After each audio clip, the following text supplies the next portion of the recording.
YCP నేత మాజీ మంత్రి బొత్స సత్యనారాయణ ఎమ్మెల్సీగా ఏకగ్రీవంగా ఎన్నిక కాబోతున్నారు. విశాఖ స్థానిక సంస్థల ఎమ్మెల్సీ ఉప ఎన్నికలో వైసీపీ అభ్యర్థిగా బొత్స సత్యనారాయణ పోటీ చేస్తున్నారు. ఈ ఎన్నికల్లో బలం లేకపోవడంతో పోటీకి దూరంగా ఉంది కూటమి.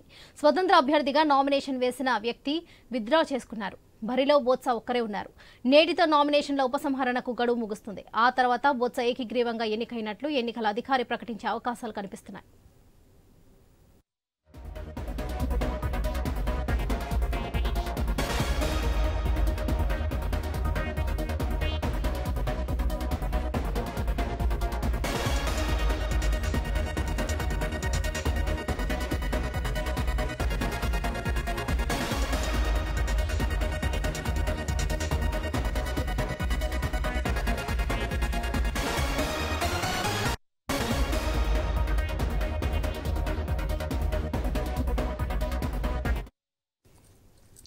వైసీపీ నేత మాజీ మంత్రి బొత్స సత్యనారాయణ ఎమ్మెల్సీగా ఏకగ్రీవంగా ఎన్నిక కాబోతున్నారు. విశాఖ స్థానిక సంస్థల ఎమ్మెల్సీ ఉప ఎన్నికల్లో వైసీపీ అభ్యర్థిగా బొత్స సత్యనారాయణ పోటీ చేస్తున్నారు. ఈ ఎన్నికల్లో బలం లేకపోవడంతో పోటీకి దూరంగా ఉంది కూటమి. స్వతంత్ర అభ్యర్థిగా నామినేషన్ వేసిన వ్యక్తి విత్డ్రా చేసుకున్నారు. బరిలో బొత్స ఒక్కరే ఉన్నారు. నేటితో నామినేషన్ల ఉపసంహరణకు గడువు ముగుస్తుంది. ఆ తర్వాత బొత్స ఏకగ్రీవంగా ఎన్నికైనట్టు ఎన్నికల అధికారి ప్రకటించే అవకాశాలు ఉన్నాయి. ఇదే విషయానికి సంబంధించి మరిన్ని అప్డేట్ మా డిప్యూటీ ఇన్పుట్ ఎడిటర్ వాసు అందిస్తారు. వాసు, చెప్పండి.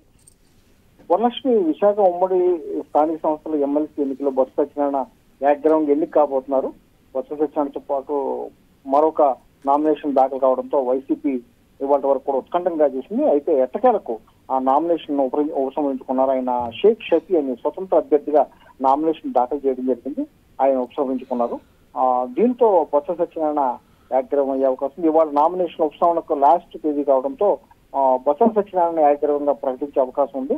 మనం చూసాం ఈ ఎమ్మెల్సీ ఎన్నిక కోసం మొత్తం జగన్ అయితేనే లేకపోతే పార్టీలు అయితేనే ఎంతో ప్రతిష్టాంతంగా తీసుకోవడం జరిగింది. ఆఖరి నిమిషంలో కూటమి అభ్యర్థిని నిలబెట్టడం లేదని ప్రకటించడంతో బొత్స సత్యనారాయణ యాగ్రహం అయింది. ఎందుకంటే అటు జగన్ కూడా విశాఖకు సంబంధించినటువంటి ఎమ్మెల్సీ ఓట్లకు సంబంధించిన ఓటర్లందరూ కూడా తాడేపల్లి పిలిపించుకుని దఫాలుగా చర్చలు చెప్పడం జరిగింది. బొత్స సత్యనారాయణ ఎన్నుకోవాలి, బొత్స సత్యనారాయణ సమర్థుడు, చంద్రబాబును ఎదుర్కోవాలని బొత్స సత్యనారాయణ ఎమ్మెల్సీ కావాలని కూడా ఆయన చెప్పడం జరిగింది.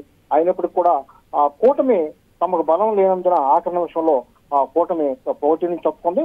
దీంతో బొత్స సత్యనారాయణ యాగ్రహం కాబోతున్నారు. ఇవాళ అధికారికంగా ప్రకటించే అవకాశం అయితే ఉంది. Varalakshmi. Right Vasu, thank you.